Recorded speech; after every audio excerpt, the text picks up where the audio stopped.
Hello Bigg Boss Gizele versus Anumol. Anumol ജിസേലിനെ അടിച്ചോ എന്ന് ചോദിച്ചാൽ അടിച്ചോ എന്ന് പറയാം, ഇല്ലേന്ന് ചോദിച്ചാൽ ഇല്ലേന്നും പറയാം. അതാണ് സിറ്റുവേഷൻ. നമ്മൾ ദേഷ്യത്തിൽ ചാടി എഴുന്നേറ്റ് വന്നിട്ട് എന്തെങ്കിലും പറയുമ്പോൾ ഈ കൈയൊക്കെ തട്ടി മാറ്റത്തില്ലേ, അതുപോലെ അനുമോൾ ജിസേലിൻ്റെ കൈ തട്ടി എറിയുന്നുണ്ട്. പക്ഷെ അതിനെ ജിസേൽ അടിച്ചു എന്നാണ് പറയുന്നത്.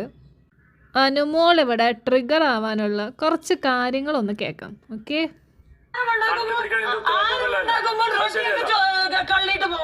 ശരിയല്ലാത്തത് ആര് ചെയ്താലും ശരിയല്ലാതെ ഇന്നലെ റോട്ടി എടുത്തിട്ട് ഇങ്ങനെ വലിച്ചിട്ട് പോകും. എന്റെ കാണാത്ത കാര്യം പറയരുത്.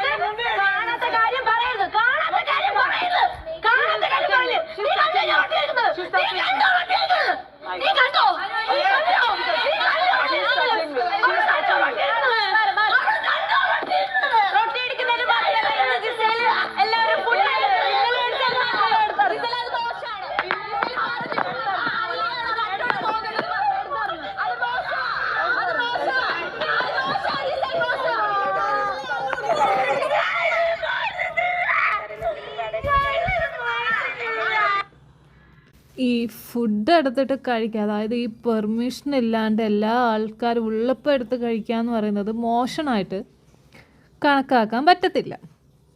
അവിടെ മോഷണം നടത്തുന്ന ഒരാളുണ്ട്, നെവിൻ. അവൻ നൈസായിട്ട് വന്ന് മോഷ്ടിക്കുന്നുണ്ട്. അനുമോൾ അതുപോലെ എടുത്തിട്ട് പോകുന്നത് ഞാൻ ഇതുവരെ കണ്ടിട്ടില്ല. പിന്നെ ഈ ജിസേൽ പറയുന്നത് എന്താണെന്ന് വെച്ച് കഴിഞ്ഞാൽ കിച്ചൺ ടീമിൻ്റെ പെർമിഷൻ ഇല്ലാതെ ഫുഡ് എടുത്ത് കഴിക്കുന്നത് പിന്നെ മോഷണമല്ലേ എന്നാണ് ചോദിക്കുന്നത്. ഈ കാര്യങ്ങൾ പറഞ്ഞു കഴിയുമ്പോൾ പിന്നെ ജിസേലിൻ്റെ ഭാഗം ന്യായീകരിക്കുന്നത് അതേതറ്റം വരെയും പോകും. ഈ നോമിനേഷൻ സമയത്ത് തുടക്കത്തിൽ ഇന്നലെ ഒരു ക്രീം എടുത്തിട്ട് അനുമോൾ എല്ലാവരെയും കാണിച്ചിട്ടുണ്ടായിരുന്നു. ആ ഒരു കാര്യം ന്യായീകരിക്കുന്നത് ബിഗ് ബോസ് പോലും വിളിച്ച് വാണിംഗ് ചെയ്തിട്ടും ന്യായീകരിക്കുന്നത് അതെൻ്റെ ഗെയിമാണ് എന്നാണ്, അല്ലാണ്ട് അത് ചെയ്ത് തെറ്റാണ് എന്നല്ല, അതെൻ്റെ ഗെയിം എന്നാണ് പറയുന്നത്. സോ ജിസേലിൻ്റെ ഭാഗം ന്യായീകരിക്കുന്ന ഏതറ്റം വരെയും പോവും. അത് ഞാൻ വേറൊരു വീഡിയോ ആയിട്ട് ചെയ്ത് കാണിച്ചു തരാം, കയ്യിലുണ്ട്. ഒരുപാട് ലെങ്ത് ആണെന്ന് വിചാരിച്ചിട്ടാണ്. ഇതിലൊരു ക്ലാരിഫിക്കേഷൻ അത് ലാലേട്ടൻ വരുന്ന സമയത്ത് ആ എപ്പിസോഡിൽ കിട്ടിയാൽ നല്ലതായിരിക്കും. കാരണം അവിടെ എല്ലാ രീതിയിലൊരു തെറ്റിദ്ധാരണയും കാര്യങ്ങളൊക്കെ നടന്നിട്ടുണ്ട്. ചില ആൾക്കാർ ചെയ്തിട്ടില്ല എന്ന് പറഞ്ഞാൽ അനുമോളെ സപ്പോർട്ട് ചെയ്യുന്നുണ്ട്, ബാക്കിയുള്ള ആൾക്കാർ ജിസേലിനെ സപ്പോർട്ട് ചെയ്യുന്നുണ്ട്. സോ ഇതിനൊരു ക്ലാരിഫിക്കേഷൻ കൊടുക്കാൻ നന്നായിരിക്കും.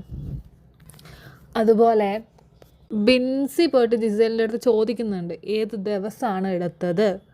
കാരണം തുടക്കത്തിൽ ജിസേൽ പറഞ്ഞിട്ടുണ്ട് ഇന്നലെ എടുത്തു എന്നുള്ളത്. ബിൻസി പോയി ചോദിക്കുമ്പോൾ എനിക്കത് ഓർമ്മയില്ല എന്നാണ് ജിസേൽ പറയുന്നത്. സോ ഒരു ക്ലാരിഫിക്കേഷൻ നല്ലതായിരിക്കും.